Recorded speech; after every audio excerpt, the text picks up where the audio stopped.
From the studios of Farm Journal Broadcast, this is AgDay.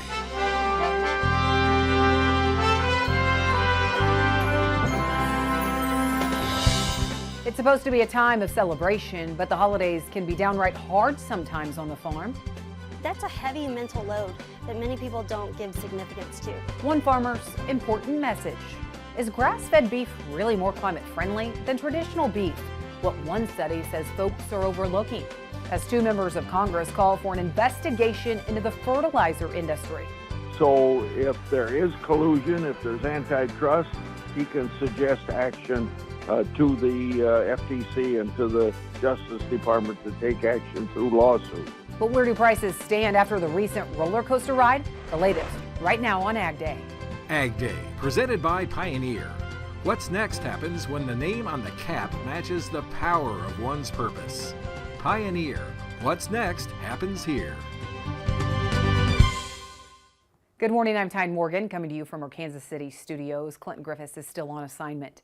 Two members of Congress are calling for an investigation by USDA into concentration within the fertilizer industry. Republican Senator Chuck Grassley of Iowa and Democratic Senator Tammy Baldwin of Wisconsin are set to introduce the Fertilizer Research Act of 2023. AgDay's Michelle Rook joins us. Michelle, fertilizer prices have been on a wild ride the past couple of years. That's true, but fertilizer prices are well off record highs, and some market analysts believe that the run-up was tied more to global supply and demand versus wrongdoing in the fertilizer industry, and that the legislation may be too little, too late.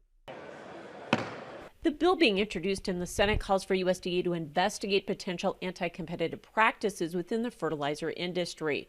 Bill co-sponsor Iowa Senator Chuck Grassley told me the industry has gotten concentrated into too few hands. This whole bill that you were asking me about is to get the Secretary of Agriculture looking into all this. So if there is collusion, if there's antitrust, he can suggest action to the FTC and to the Justice Department to take action through lawsuit. One fertilizer expert says while he appreciates the congressional attention to fertilizer prices, the market has somewhat corrected the problem, with values down sharply from the record highs 18 months ago. Overall, a lot of the high price situations we've been dealing with have largely been solved. And you look at things like urea, it's down, I think it is urea, UAN, and potash are all down 60% from where they were at the high. I think phosphate's closer to 40. So there's been a lot of price depreciation since those highs. Obviously, we'd all like to see it cheaper, but it's a good ratio today compared to where corn values are. Linville also believes the record high fertilizer prices were less about anti-competitive practices and more about global supply and demand fundamentals, starting with the countervailing duties on phosphate from Morocco and Russia.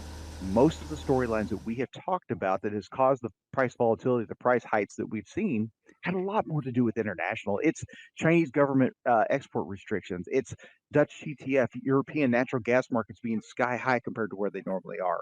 Production issues around the world. We thought we lost Russian exports when they invaded Ukraine. So a lot of the factors that have driven volatility have had much more to do with the international market than it has been domestic. The bill also directs USDA to improve price transparency in the fertilizer industry, which Linville agrees with. Senator Grassley aims to have the legislation included in next year's 5-year Farm Bill reauthorization, but is open to other avenues for passage. I'm Michelle Rook reporting for AgDay. Thanks, Michelle. Also in Congress, the House passed a plan that would allow whole milk to be served in schools for the first time since 2012. The Whole Milk for Healthy Kids Act of 2023 was approved with a vote of 330 to 99. It remains uncertain whether the Senate will take any action on the companion measure. The National Milk Producers Federation commending the House for passing it, saying it expands the tools schools can use to deliver vital nutrition to students by increasing the variety of healthful milk options a school can choose to serve. The action also applauded by the American Farm Bureau Federation. There's another round of aid for producers impacted by losses due to the pandemic. USDA kicking off $223 million in payments through the Pandemic Assistance Revenue Program. The program aims to provide financial help to producers who experienced a decline in allowable gross revenue due to the COVID-19 pandemic in 2020. Payments will be directed to those who suffered a 15% or greater reduction in revenue during that year. The agency reports it received a significant number of applications totaling over $7 billion, coming from 38,500 applicants. El Nino may be strong right now, but forecasters say the weather event could make a quick exit. NOAA forecasters saying there's a 54% chance this El Nino event will end up historically strong, even potentially ranking in the top 5 on record. But looking ahead, they say it's likely that it will end and be neutral conditions that will return as early as April. That's a month earlier than they predicted during last month's forecast. And some areas of the country continuing to pick up some rain and snow today. Meteorologist Martin Lauramore has more. Yeah, a white Christmas is, it's looking a little bit difficult for most of the nation, especially northern plains and out toward the Midwest, where we look at the temperature outlook on their 8 to 14 days. This is right around that Christmas time. A lot of very above average temperatures for pretty much the entire nation, which actually, funny enough, the only place they're not expecting to see it is going to be in Florida, where they haven't seen a white Christmas in about 40 years. So a lot of those not going to be seeing white Christmases that normally do, but we're still watching for a little bit of rain, actually, and some of it could be a little bit on the dangerous side over the next couple of days. We get into our Friday, there's a little bit of a potential out toward parts of East Texas. That'll eventually move into parts of Florida, where they're looking at that better chance of seeing more of that moisture getting pulled off of the Gulf, and they can be seeing that that'll continue up its way into the eastern part of the United States. So they're watching over the next several days to see a little bit of that rain. Again, this is that time of the year where a lot of those storms start turning into rain. So seeing a lot of this rainfall as of right now through the weekend is looking like we'll be seeing quite a bit of that as we head throughout the rest of that week. And speaking of snow, you'd expect it to be snow in Anchorage, Alaska, right? But get this, the area has already seen 60 inches of snow. That's 5 feet. Imagine all that coming down at once. Here's what it looked like earlier this week with all that wind and blowing snow. Usually, they've only had about 26 inches by this time of year. So if you're looking for snow right now, Anchorage is the place to be. We'll have more on that forecast coming up. For the last couple of years, exports of U.S. wheat have been at multi-decade lows, but there are signs of a possible rebound. Right now, U.S. wheat supplies are larger than last year, while global ending stocks are forecast to be the lowest since the 2015-2016 season. And as we've been reporting, China has been buying more U.S. wheat as of late. That has USDA raising its wheat exports by 25 million bushels. Still exports down a bit year over year, but we're seeing that strength starting to develop. Prices have been gaining some strength as well. Now $7.30 a bushel. That's still 17% below last season. In more wheat news, Kansas State University researchers report a breakthrough in developing wheat-based foods with lower amounts of gluten. And that's good news for those with celiac or other autoimmune diseases. Scientists with the university working in partnership with Kansas Wheat. They successfully used a gene editing technique known as CRISPR-Cas9. With it, they were able to cut the presence of 2 types of gluten-coating genes and some peptides, which are the amino acid building blocks that form proteins. Gluten is a protein often found in wheat, barley, and rye. When people with celiac disease eat gluten, their body can mount an immune response that attacks the small intestines. Well, there was some good wheat export news released yesterday. We'll have the latest on how the markets reacted coming up. And later, protecting your mental health at what's supposed to be a joyous time of year. One farmer shares her story in the country. And time is running out to sign up for the Case IH holiday giveaway. Each lucky winner will get a Case IH prize pack full of great gifts. We'll announce the winners just before Christmas here on AgDay. Then I'll announce the grand prize winner next weekend on U.S. Farm Report. It's a Farm-All-See pedal tractor. To enter, just head over to the website on your screen, caseihholidaygiveaway.com. AgDay is brought to you by Tyrannus, moving the acre forward. Every acre tells a story. Find yours at acreforward.com. That's acreforward.com.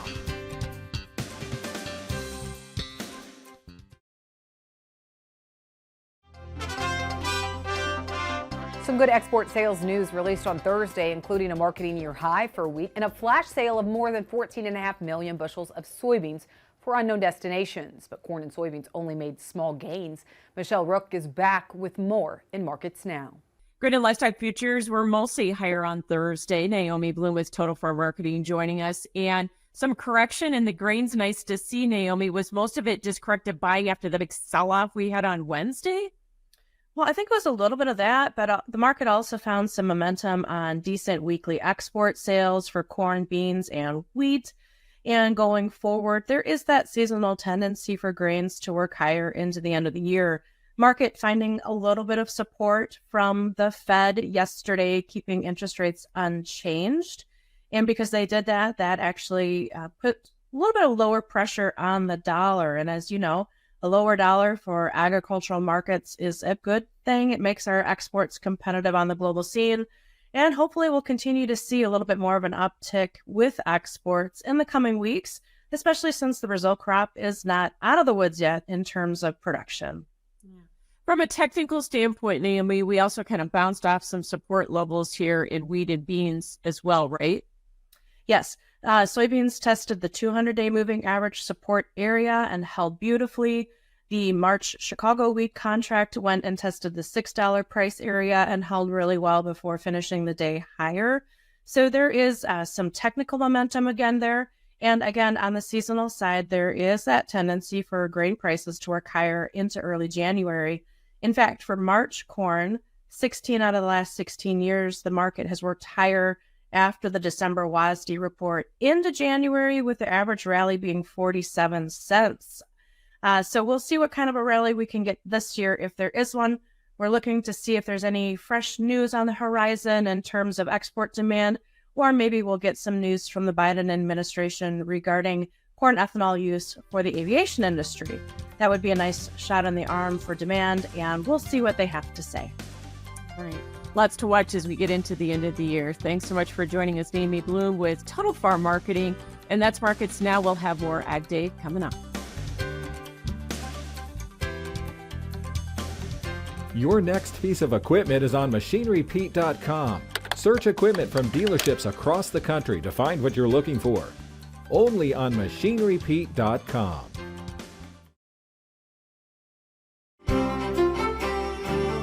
Plenty of rain is expected for a lot of the nation, especially places out toward the coast, as we're looking over the next 24 hours through a good portion of our weekend. Honestly, a lot of that rain can be coming down across parts of Oklahoma, Arkansas, Texas, Louisiana. Louisiana, definitely some places really needing some of that rainfall. They're sitting in some very dangerously dry conditions. But as we look out toward parts of the East Coast, you can see, at least in the southeasterly coast, Florida, Georgia, Alabama, a lot of South Carolina, even both the Carolinas, could pick up upwards to 3 to 5 inches, isolated areas up to 8 inches through this weekend. So plenty of rain. Could see some flash flooding as this system makes its way up the East Coast. Now, temperatures themselves are going to be staying quite warm outside of areas that don't see that rainfall. Northern plains stretching down to the central plains out toward Nebraska and Kansas, places that have already, of course, harvested their crops and everything. But those winter crops are going to be looking to see some very warm conditions, especially in the northern plains. This will stretch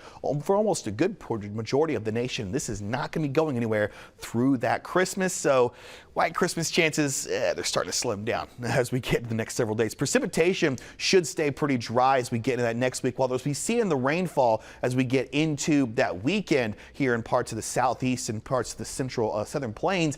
Not seeing a whole lot once you get toward that Christmas time. It should be remaining pretty dry, so they'll be able to dry out after a lot of that rainfall. Places out toward the west, the Four Corners region, they'll be seeing some more of that rainfall as you get toward closer in that Christmas time. Now, of course, the jet stream, there's this high pressure that's sitting right over there. Once this low pressure pushes in, that's what's going to give a lot of that rainfall, but also a little bit of snow across parts of the Great Lakes. So we'll be watching that pretty closely as we get into our next weekend. But this low pressure right here is what's going to be that culprit on bringing in quite a bit of that rainfall as you get into this weekend. So we'll be watching it pretty closely. High pressure is expected to come back into our region. That's what's going to give us some more of those warmer and drier conditions as you head into that next part of your work week. So we'll be getting a little bit wet for the southeast, but you'll be drying out as you get into your next work week. Fort Benton, Montana, mostly sunny, high 46, looking pretty good out toward the west. Got Clinton, Oklahoma, a little bit cool, with temperatures sitting in the upper 40s, low just around freezing. And Wise, Virginia, sunny, 56. We've heard grass-fed beef is better for the environment, but a new study says that's not necessarily the case. And while the holidays are supposed to be a happy time, for many in rural America, it can take a toll. One farmer shares her story in the country.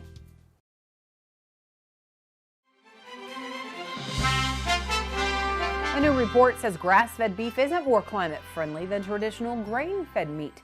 The study was conducted by the Food and Agriculture Division at the Breakthrough Institute. It was based on reviews of 100 beef production operations across 16 countries, including the U.S. Researchers comparing the relative carbon footprint of grass-fed beef, where cattle consume grass and forage, with grain-fed beef produced in feedlots. They report beef from pasture-finished operations, which rely more on grazing, produce 20% higher greenhouse gas emissions. They say they also have a 42% higher carbon footprint than beef from feedlot operations. The study says that to accurately assess the carbon footprint of beef production, land use impacts must be considered. And train riders in New Jersey have quite a tale to tell about why they were delayed after a bull ran onto the tracks in Newark. No one was hurt, but police say the bull was eventually corralled near a fenced-in area.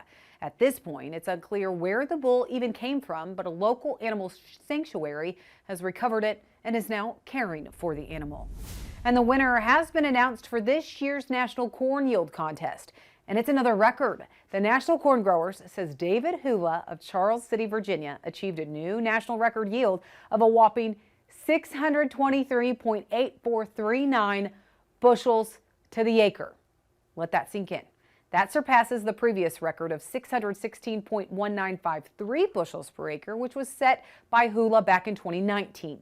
But this isn't the first time Hula has topped the yield charts. This marks his 12th national high yield victory and his 5th world corn yield record. Congratulations again to David. All is merry and bright this time of year, except when it isn't. Coming up, how one woman is making mental health a priority on the farm and across her state.